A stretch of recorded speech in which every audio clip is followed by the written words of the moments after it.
Hello and welcome to a preview of my artwork. I'll give you a little bit of a background to my skills. I've always loved art, first starting with acrylic and watercolour, and I moved on to digital, and it's taken me 10 years for the images you see now to advance, because I learnt from scratch and I use Zbrush, or what they prefer, perhaps Zbrush. Now these are of reptilian creatures that I was inspired to draw based on monsters and concepts that people have reportedly seen of these beings. So, you know, this software I've used is amazing. There's no cheating to be had with it because you have to learn from scratch, and it's rather like sculpting a ball of clay. This dinosaur here, this is my favourite one, the black and white one, because it has a kind of Star Trek-y feel to it. Yeah, I quite like this one. I think because of the colours, it gives it more definition. I think the black and white makes it stand out. But I'm very pleased with the progress of my work.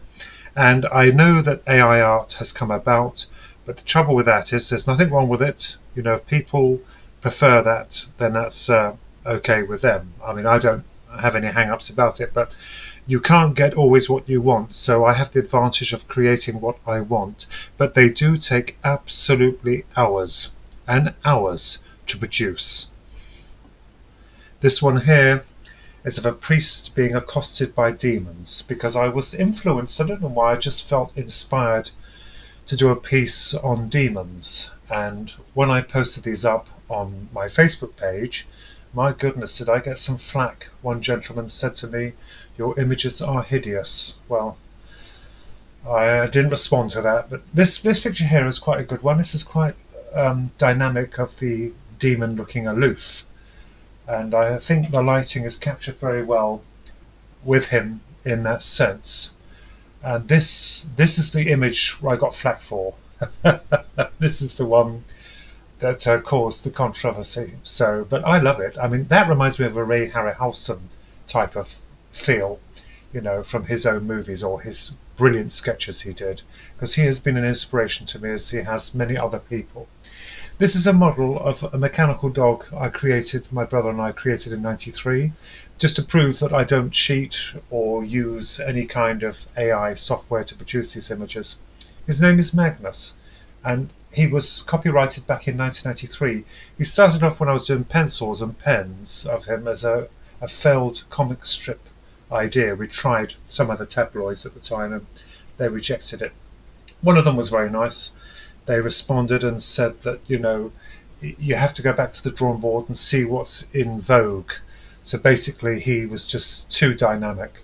This is him blasting off. He has a rocket up his rear. We call it a bum blaster. He's been published in a number of books in the past, and he's a princess's psychic, a tomboy princess. He's a psychic, and he's cocky. He's got a mouth on him, but he's lovable, and he's a children's concept, which hasn't quite panned out well yet. We had an offer from a computer game, a video game company producing it, but nothing came of it back in the 90s. This is a flying saucer of the Roswell crash I was inspired to do. I do believe perhaps something did come down there, something exotic. You know, anyone's opinion does matter, but that's my opinion of it. This is Batman here, one of the superheroes, which I like Batman. I like Michael Keaton. I thought he was marvellous those times when they portrayed them, because they were a bit more adventurous and not so gritty. Here is Anubis of the Egyptian dynasty.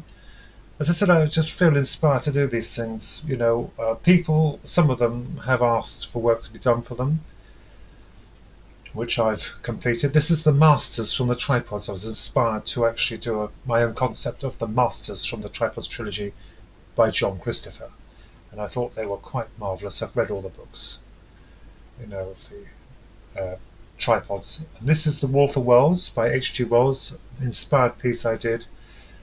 There's argument or debate over Jeff Wayne's being better. I don't care either way. I mean, this is my own interpretation. Another concept of it emerging from the cylinder when they crash down on Earth with some people observing them, the arrival of the Martians, and the appearance of them. And the George Powell War Machines, I loved. I think it was 1953 version. I loved that version. I thought that was spot on. I know they floated and the Martians were different, but it was what they could afford and how they could get away with it at the time with the visual effects. And here lastly is a robot.